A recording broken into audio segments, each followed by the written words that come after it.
Et donc, ce soir, j'aimerais bien partager avec vous ma participation au Festival de la poésie de Montréal, qui a eu lieu au mois de mai de l'année dernière, en 2019. Cette année aussi, je suis censée participer au festival, mais bon, Covid a décidé autrement. On est tous confinés et puis toutes les activités culturelles ont été arrêtées. Alors, comme je te disais, Noureddin, moi aussi j'ai le mal du pays. Pourtant, ça ne se voit pas. Une implosion des cris sur des souvenirs brûlants. Je suis toi, l'être insignifiant. Je suis cette mère porteuse de ruines d'enfants. Là-bas, chez nous, de l'autre côté, on célèbre la mort, on roule l'encens, on se dévêtit de blanc. Je suis aussi ce désert. Je suis ce désert et je n'hésite pas à tailler mes vers devant l'enclume de toi. J'ai tant d'usure que seul le silence comprend. Et je ne veux de terre que ton corps.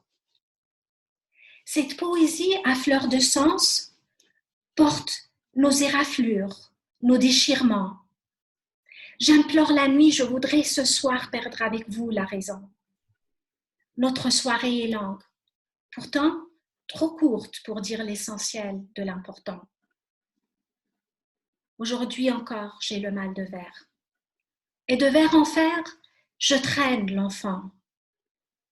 Réveille-toi, mère, réveille-toi, écoute mes récitations.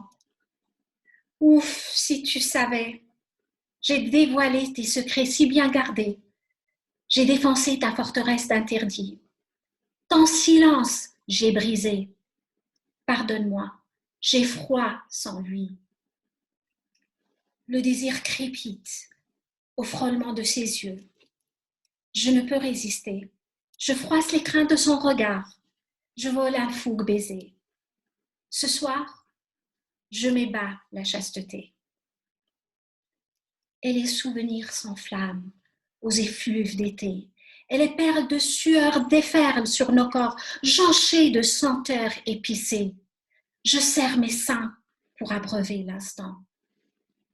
Tu pars loin, tu quittes tout.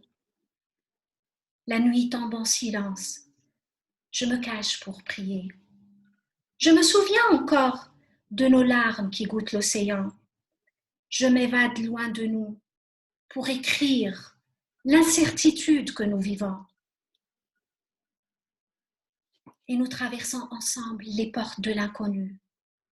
Je m'abandonne au torrent de toi. Nos âmes lourdes basculent, nos rêves glissent au trépas. Les corps frémissent sans amour. Je sais, je ne sers que des seins durcis, que derrière la nuit qui serpente nos chagrins, des morceaux de nous se sont égarés. Je me confie au matin. Je ne rentre pas ce soir. Là-bas, le lit est froid et je n'ai d'héritier que des mots. Merci Awad Fiatik. Très bien écrit, les pensées effluent de partout. Je me demande en lisant le vers qui dit « Je m'évade loin de nous pour écrire l'incertitude que nous vivons », je me demande si c'est pas nous que créons cette évasion et par conséquence la nostalgie. Est-ce qu'on est fautif? On n'est pas fautif. Moi, je ne raisonne pas comme ça, je ne raisonne pas de fautif. Je vois l'être humain, il passe par plusieurs étapes et c'est correct.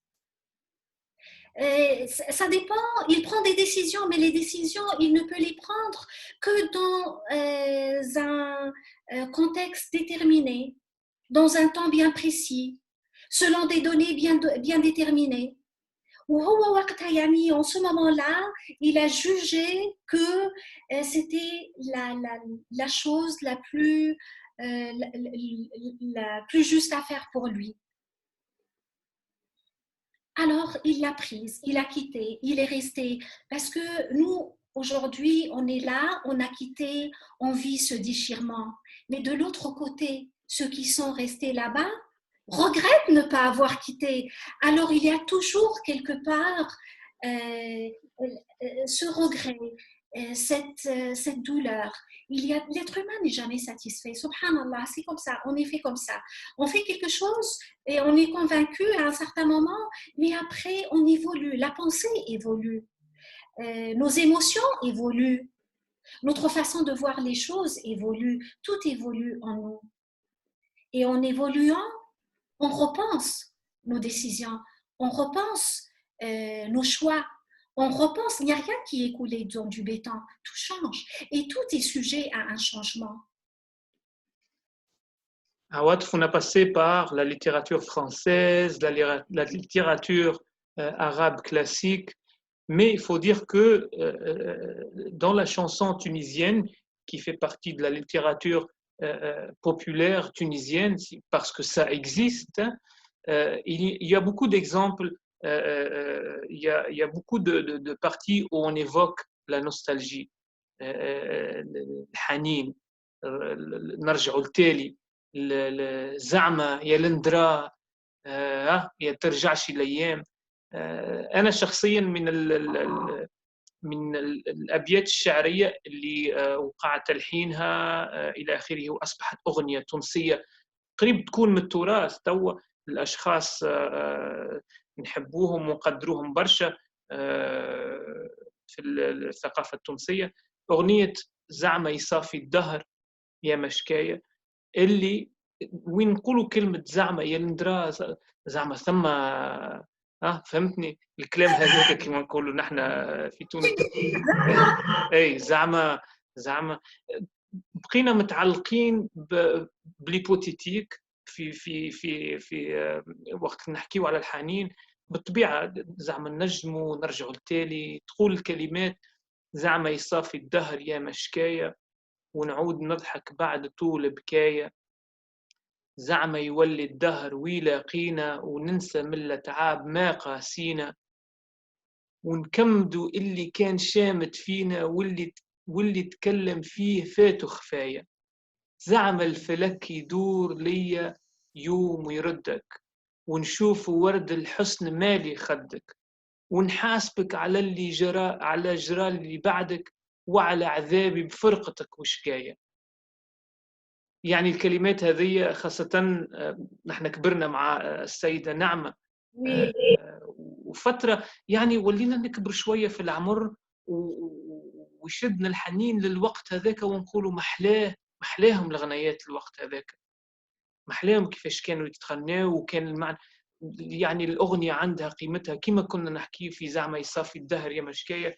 الأغنية هذه طبعا غنتها نعم. وانت ايش عندك من الكولتور بوبولير عوض؟ والله أنا كما قلت توا بالضبط يا نور الدين، وقت اللي كنا صغار فما حاجات ما نهتموش بها ومن بعد نفيقوا بها مع الزمن. توا وقت اللي كنا في تونس كنا نسمعوا فيها على طول في الراديو نعمة، ما كناش ناخذوا الوقت باش نتمعنوا في الكلمات هذه ما فهمناها إلا ما تقربنا وإلا ما بعدنا. وشوفك الكلام قديش حلو وقديش معبر، ونكمدوا يعني ونكمدوا وزعمة ونشوف والأحاسيس، يعني هذا شيء ياسر حلو. ولهجتنا التونسية يا نور الدين قديش حلوة وقديش معبرة وقديش فيها فن وقديش فيها نعومة في الوقت اللي تسمع الصوت، موسيقى ناعمة طيبة تخليك يعني تموج مع الكلمات ومع المشاعر بالرغم كونها المشاعر اللي تعبر عليها مشاعر محزنة ومشاعر يعني صعيبة ومشاعر مش سهلة ما ماهيش، أما هذيك يعني ميزة الفنان كونه يترانسفورم يسوبليم المشاعر هذيا لا دولور اون بوتي وهذيك وقت اللي كنت نحكي لك قبيلك قلت لك توا نرجعوا من بعد على البلاد وعلى الوطن وعلى شنو اللي كتب مظفر نواب وشنو اللي كتب ناصر ثابت واحمد شوقي. نحن بالتونسي يعني عندنا سي محمد الجموسي اللي هو شاعر وموسيقار، يعني هو انسيكلوبيدي، هو قاموس باللهجه التونسيه البسيطه، عبر على اشياء غايه في العمق وفي البوتي، في الجمال. ريحه البلاد ما الطفها الريحه، خاطر نحن ياسر عنا نحبوا الروائح، نحبوا الياسمين، نحبوا ريحه العنبر، نحبوا ريحه العنبر، نحبوا ريحه الشموم. الروائح هذه ريحه الخبز وقت اللي يخرج من الكوشه، ريحة الجاتو، ريحة البقلاوة، ريحة البامبالوني، ريحة التاي، ريحة الفطيرة الصباح وقت اللي تخرج والفطاير يبدأ يقلي فيها سخونة. ريحة البلاد خذيت الريحة، خذيت البلاد هذه رجعت عندها الريحة متاع المآكل اللي ناكلوا فيها الكل. ريحة البلاد يا ما ألطفها، ما نشبع منها اليوم، وصحيح ما يعرفها كان اللي عاش محروم، ورجع اليوم رشفها من بعد غياب سنين. سلم لي على الدار وتراب بلادي الغالي، وجيب لي أخبار أهلي وناسي وعيالي. انت نرجع للدار وتغيب دموع العين. سلم لي على الأحباب، الناس اللي حبوني واللي الدهر الغلاب بعدهم على عيوني. من الوحشة قلبي ذاب وذابت العينين. شوفك الكلام قديش حلو، شوفك قديش معبر، قديش يعني حاجة روعة، حاجة جميلة جدا. ومنعرفش زيد يا نور الدين، نعرفش كان تتذكر قبل كان فما برنامج في الراديو في تونس اسمه يتعدى ديما اسمه قافلة تسير. بيان سور وكاين زيده ما نعرفش كان تتذكر في ما بين الثمانينات يظهر لي، ولا ما بين الثمانينات والتسعينات، والله ما عادش نتذكر بالضبط وقتاش. كانوا صحيح في الراديو في الاذاعه التونسيه يحطوا توجهات السيد الرئيس، ومن بعد ولا قبل يحطوا الشعر الملحون. انا من عشاق الشعر الملحون اللي هو نعبروا عليه بالشعر الشعبي، والا الشعر الشعبي، والا الشعر العروبي. اي اللي هو عنده اداء مختلف عن اداء الشعر باللغه العربيه، خاطر هو ملحون ديجا اسمه على جسمه، ملحن فيه لحن خاص عروبي. انا نعشقه نموت عليه. وش خاصه كان نجم نهار نوصل نكتب بالطريقه هذيك، ونوصل خاصه نعطي القاء بالطريقه اللي يلقيوا بها شعراء تاع الملحون والعروبي. عدا بالطبيعه من الشعراء المعروفين برشا هما اولاد الجويني، وقت اللي كتبوا في خاطر ناس الغربه. في خاطر ناس الغربة هذه زي مقطع حلو ياسر. سلامي عليك قد البحر وشجارة، مني قداك توصل الطيارة. سلامي عليك قد البحر وشجارة، مني قداك توصل الطيارة.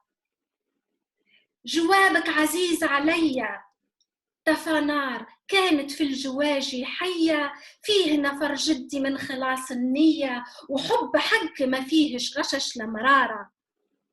وهسهس علي الود والحنية، وهسس علي بركم وجوارة، وهسس علي بركم وجوارة، وهسس علي غلاكم، وهسس علي بعدكم وجفاكم. تمنيت في العياد راني معاكم، يزهد ليلي القلب يطفى نارة، القلب يطفى نارة. عطاكم المولى ببعضكم هناكم، عطاكم المولى ببعضكم هناكم، وانا حذفني في بلاد سارة. القلب ما حبش يطفى ناره. يحكي على الناس الكل اللي هنا هذوم. يحكي عن المتغرب والكل، والقلب ما حبش يطفى النار نتاعو، ماشي ويزيد يلهب. وكأنه يعني قد ما واحد يطول في الغربة قد ما اللهيب يعني في عوض فيزيد. اي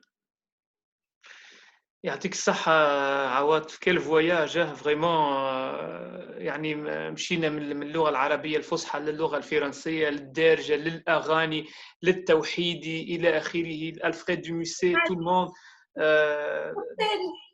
أنا نتصور فكرة هايلة برشا السهرية هذه معاك، سهرية شعرية، سهرية الكلمة الرقيقة، سهرية العبارة الجيدة، العبارة المليئة بالمعاني.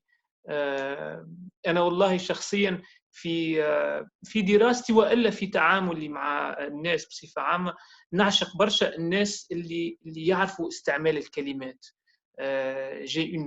J'avais une prof, j'aimais toujours participer à sa classe parce qu'elle avait vraiment toujours le mot juste pour la bonne place. Donc, le choix des mots, c'est un don. Ouana, je suis vraiment heureux et honoré de ta présence ce soir. Est-ce que tu as partagé avec nous ce soir? يعيشك يرحم والديك. نعاود نشكرك مرة أخرى على الاستدعاء وعلى كل هذا التقدير. إن شاء الله الحصة هذه تكون نالت إعجاب المشاهدين واللي يسمعوا فينا. إن شاء الله ملتقياتنا تكون في المستقبل أكثر أخرى. إن شاء الله زيدا نجم نعطيكم أكثر أشعار وأكثر يعني بالعربية وإلا بالفرنسية، وإن شاء الله ربما يعني الشعر الملحون، الشعر العروبي. علاش ليه؟ والله شوف يا نور الدين، حبيت نقول لك محليها، محلى عاداتنا وتقاليدنا، محلى فرحنا واناشيدنا، بقلاوتنا، كعك ورقتنا، مقروضنا، غريبتنا، صغريت النساء والرجال بالشبة والصغيرات في وسط الدار تلعب بالمهبة وشق وديد في الكانون. ونقول لكم توا عيدكم مبارك وربي إن شاء الله يدوم لمتنا. إن شاء الله عيدك مبروك عواطف، وعيد مبروك على الجالية التونسية والمغاربية والعربية بصفة عامة واللي باش يتفرجوا في الفيديو هذايا. بارك الله فيك عواطف. كما قلت إن شاء الله تكون عندنا لقاءات أخرى sur d'autres thèmes، نختاروا مواضيع أخرى نحكيوا فيها ومعناتها ونعطيوا فيها الشعر أو نثر إذا حبت القدرة إن شاء الله. إن شاء الله إن شاء الله. يعطيك الصحة وبسلامة وتصبح على خير. سلامة.